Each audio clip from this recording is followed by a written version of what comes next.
Today is a big day. This is the day that we were looking forward to. Today we're going to introduce Luna to Miko and the other way around and see what happens.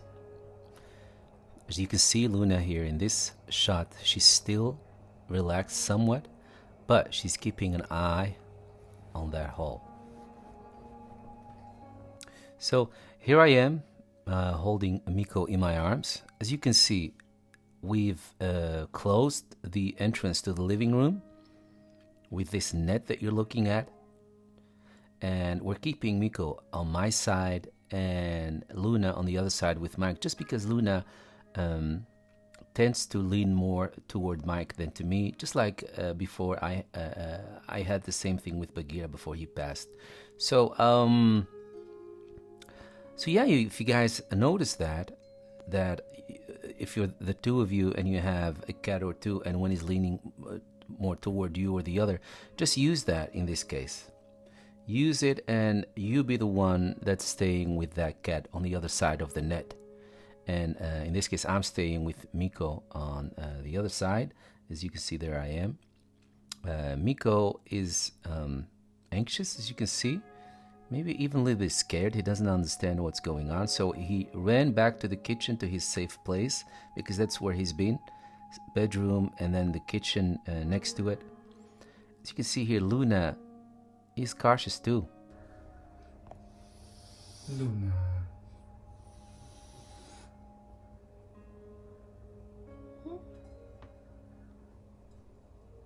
Yes, it's Luna that you hear hissing.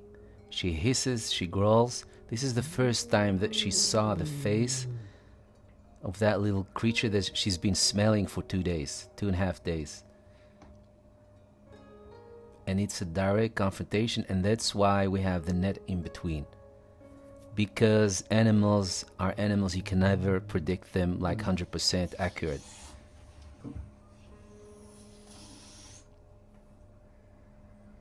So always make sure that they cannot surprise you in a bad way. Mark is talking to Luna just to calm her down, but Luna won't have any of it. She's still on high alert, as you can see.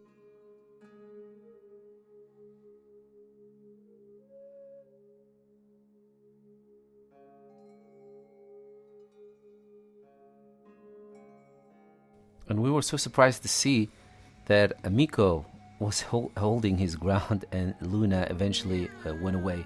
But that's typically Luna. She never likes to fight. She's the underdog. So anyway, but it did have an impact on both of them. Here you see Miko hiding under the table. This is his safe place.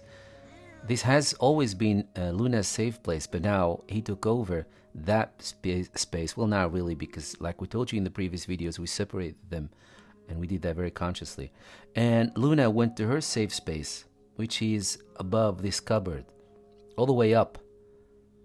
So yes, so it did shook them up a little bit. But yeah, make sure that when that happens, when you introduce them the first time to each other, make sure that then you give them the space to pull back and go to their safe place. Make sure that that's a possibility at all times. Never force them on each other, no matter how well you mean, no matter how well your intentions are. It just works differently with animals, especially with cats. They're very cautious. So Miko has been under the table for a couple of hours, so we decided to try to seduce him for a little game.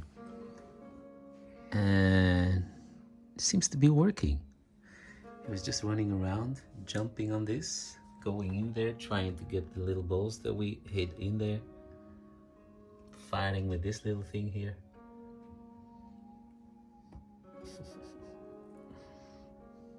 Yeah, seems to be working. So he already discovered the litter box, because we were really a little bit nervous that may be a little bit too intimidating, but actually went very good. He had the choice, because he had the choice. We put the other one beside it. Yeah. Which we have given him for the past 2 days. It's this one. It's Yeah. an improvised thing, much too small. Yeah, I think we did a good job. This was just a storage container that we cut in half to lower it for him. But then we moved it from the bedroom where we started this whole thing to this, and then we had already placed him in the little robot just to introduce him to that concept. So when he came and he had to do his thing, he had the choice, and he eventually chose for that one.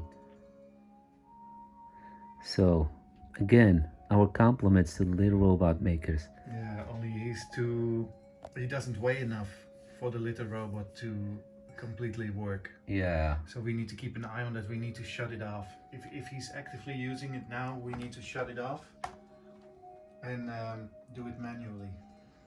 The little robot doesn't pick on him. No, He's too light. He's too light. It's so wonderful to see kittens, their curiosity and how they behave and the whole thing. It's just beautiful. We feel so lucky. Miko. Miko. How about this octopus? Miko. You like the mice? Yeah, he liked the mice. But these are actually Luna's mice, so we hope that doesn't create stress. She has enough of those mice. Yeah. I know we have enough toys, but you know how it is with cats. You can buy them like a trunk full of toys, but there's always this specific thing or that specific thing that they choose. So he's so cute.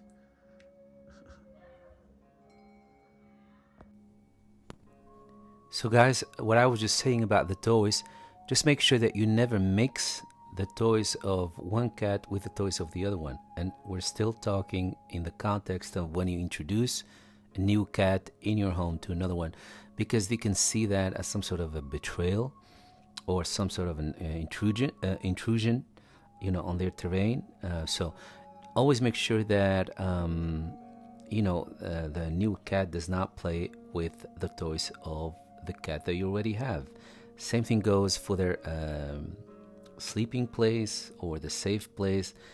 In this case, we couldn't do much about the safe place, so we had to give Luna her new safe place above the cupboard because we kept Miko with us. But if you have the space, the preference goes to keep everything as is as much as possible. So make sure that the new cat does not steal the toys from your old cat or his place or her place, for that matter. That's why we bought some new toys for Miko. Plus, he had some of his own that we brought with us from the cattery. And these little sardines, they are new. They're actually Luna's favorite, but we bought them new. Again, thinking in the long term, maybe that would be something that would help them to bond. And as I'm doing this voiceover, we're a couple of days away from where you guys are in this video, and Miko is actually sitting on my lap right now, and he's watching what you guys are watching right now. He's watching himself playing with that little sardine, and he's so calm and so fixed. And I'm doing the editing on my computer, obviously. The editing software has a little window where you can get some sort of a preview of what you're doing. And no matter how small that screen is, it really grabbed his attention. Now he's looking at Luna that just came in. Luna is a little bit restless, but that's just how Luna always has been. We had, how do you say that? I wouldn't say difficult time because that's a little bit of exaggeration, but we had to invest more in Luna when we brought them as kittens to our home. We had to invest more time and attention in her than we did with Bagheera. Luna is very sensitive and she feels very intimidated very, very quickly.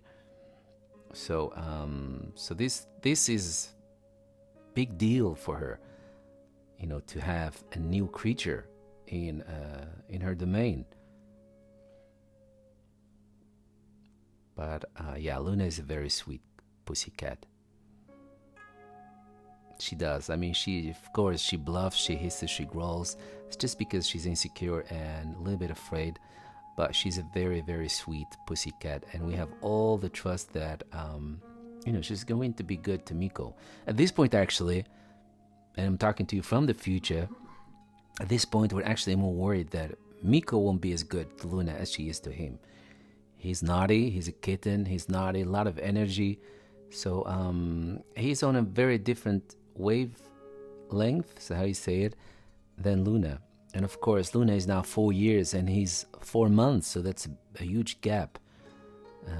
But we have confidence that they'll do good and things will solve themselves eventually. So have that trust also.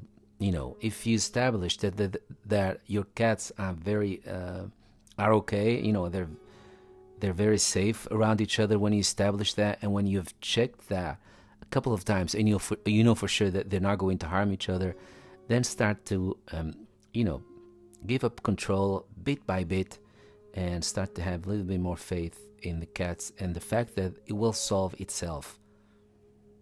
And that's what we intend to do eventually, because you cannot stay awake 24 hours around them. At some points you will have to go to bed to sleep. Plus you have other duties too in your life. You have your work, you have your errands that you do. But I think it all depends on how things develop. Just keep monitoring them. What you see here is me trying to be some sort of a literal bridge between the space of where Miko is staying and the living room where Luna is staying. So to do that, we decided, we came up with the idea for me to just sit in the hall and try to lure both of them to come to me, but keep them both on the right side. So I'm trying to lure here Miko to come to me, but still keeping him on his side of the home. And I was trying to do the same thing with Luna. Again, Luna is very difficult to lure, but I kept trying, and eventually Miko did came to play with me. And I also got Luna from the other side to come at least somewhat closer to where I was sitting, just to try to connect them.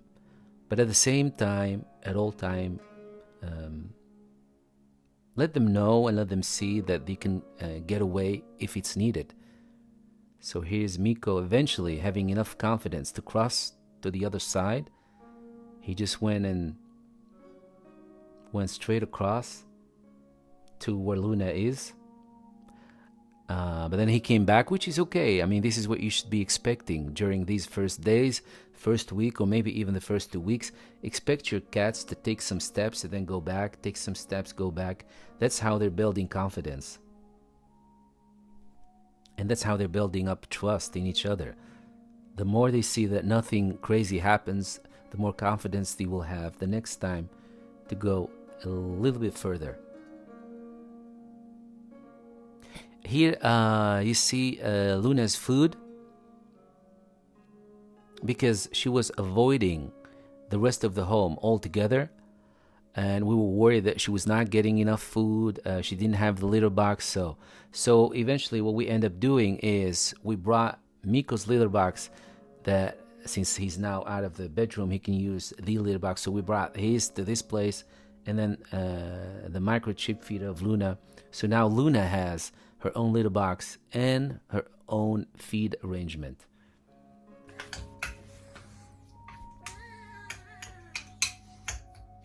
Miko can't wait for his breakfast. It's coming, Miko, it's coming. Oh, he's so impatient. He jumped around the kitchen counter, all over the place.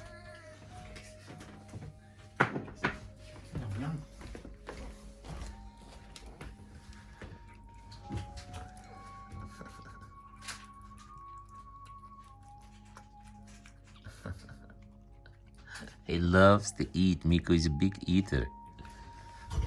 This is his microchip feeder. And he actually, how do you say that? He got used to it right away. He knows exactly how to use it. Yeah, I think as long as food's involved, nothing is too Yeah. much for him. Yeah. He loves to eat. So tonight we had a big breakthrough. Luna and Miko met each other. They hissed at each other, but at least they met. And then she came this morning to sniff him. Luna also managed to go to the kitchen.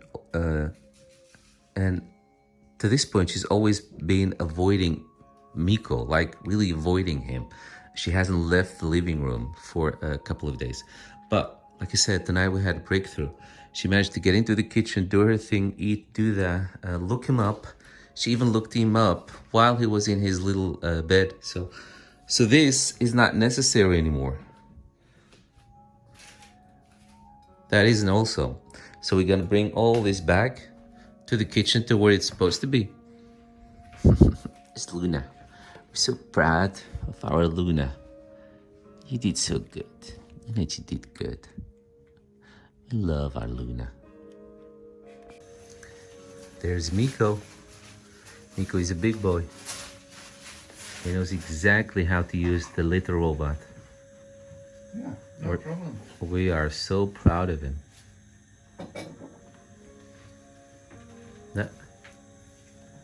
Good job, Miko.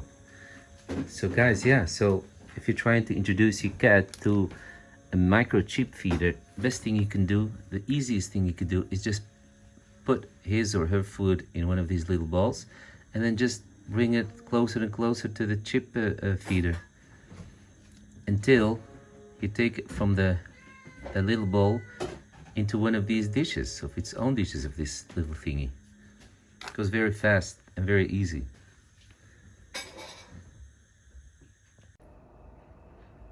Okay guys, so the next progress is we got them in the same room. Yes.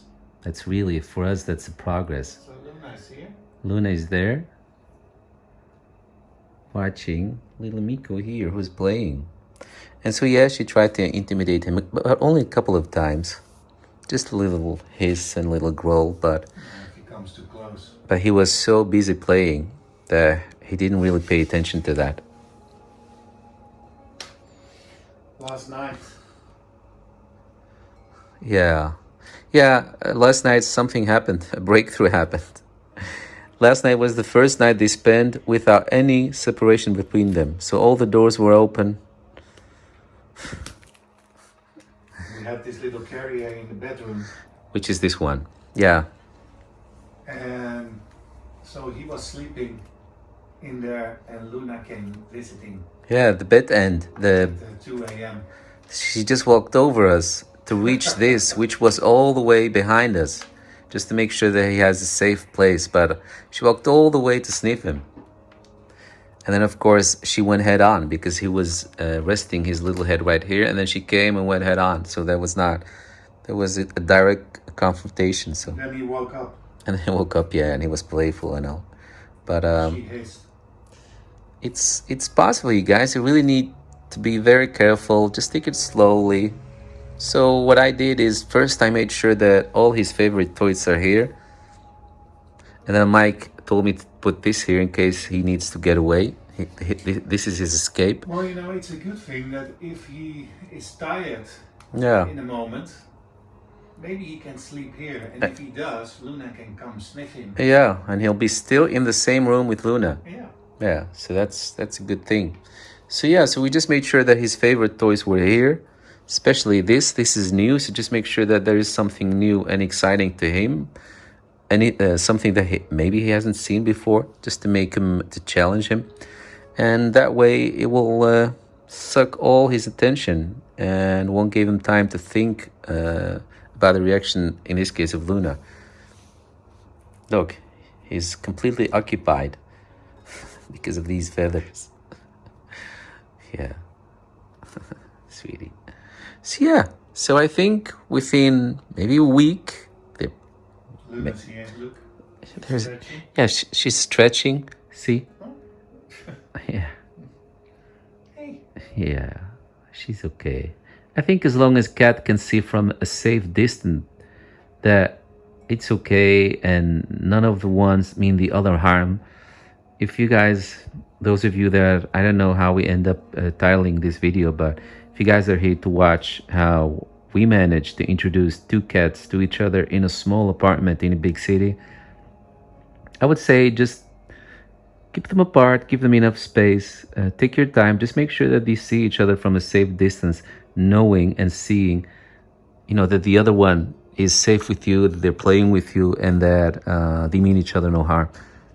So the way we did that is I was playing with Miko in that little hall we have there, and then he was in my arms, and then I kept walking toward Mike, who was sitting right there where he is right now with Luna, and I was there coming closer and closer, giving them enough time to look each other in the eye, and you know, She's playing.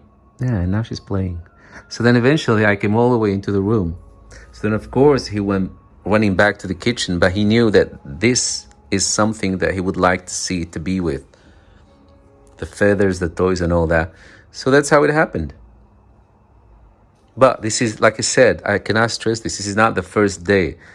So we're now Tuesday and we got Miko Sunday. And we're Wednesday. We're Wednesday? Yes. Oh, we're Wednesday. And we got him Sunday. So this is the first day that they're together in the room. Just take your time.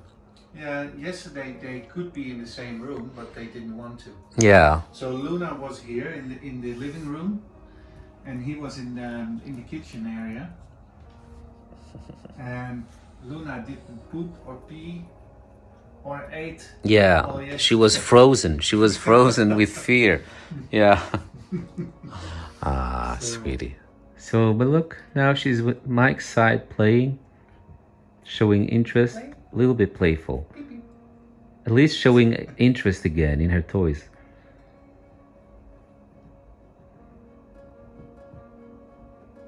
Yeah, and you need to take your days off. You really need to take your days, a couple of days off for this. You cannot just put them in your home and go to work. We wouldn't recommend that because you never know what one of them can do to the other one, especially if one is bigger and the other one is a kitten. You never know. Just be sure. Just make sure you're monitoring it from a close And distance. we have an added advantage that Luna doesn't have any teeth. Yeah, Luna doesn't have any teeth, so we didn't have to worry about that. She got her teeth pulled out because of some troubles she had. She does have claws. Of course. Yeah. She has claws. Yeah. So does he. So does this little guy. This little clown. We love him so much. Needles. We love him. He's so funny. He's so funny. You know, and about his character, I think he's a perfect mix of Luna and our Bagheera. Yeah. Yeah. Oh, Oh, no, you guys. She hasn't seen him yet. Luna hasn't seen him yet. Let's see what he will do. She's definitely going to hiss or growl at him. Yeah. That's for sure. She hasn't seen him yet, look. Oh, this is too funny. I'm happy I caught this. Oh, look, she saw him. Luna. See, that was to be expected. She doesn't really mean it. I think at this point she doesn't really mean it. It's just a reflex. she's scared, and he's getting to a point where he thinks, "Oh, you growl." Yeah, get over it. We I'll know. just come back and play. Miko. Oh, Miko. now he's Oh, leaving. now he left. But I think he'll come back. I think so.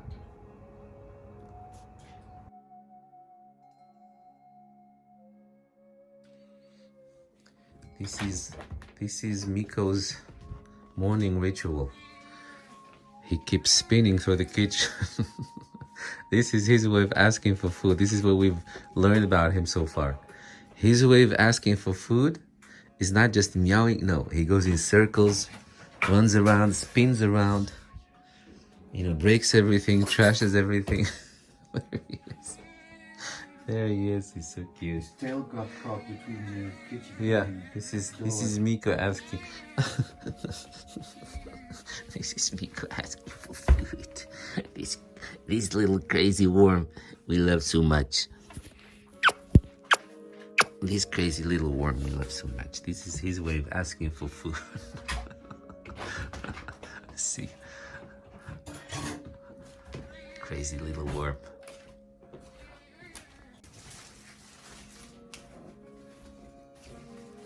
And then finally he gets his food.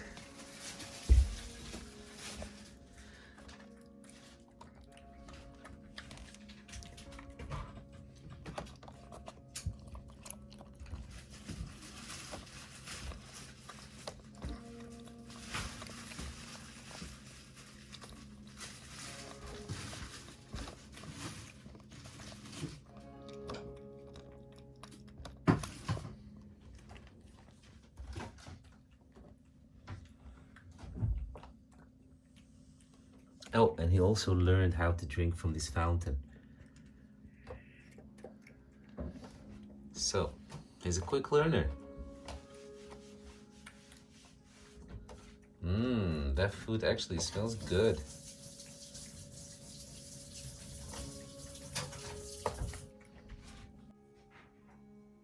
So, although now they can move around in the same room, they still are not comfortable with eating next to each other. So Luna is still here alone. Miko is in the kitchen, and this is where she eats now. High and dry, as we say it here in Holland. Just because she doesn't feel comfortable, being next to him. They are staring at each other and all that, but we're not there yet. We're not to the point where they're real comfortable with each other, around each other. So, let alone eating next to each other. So we got Miko on Sunday. Today is Thursday, so it's almost a week. But yeah, still in progress, you guys. But every day we come closer and closer.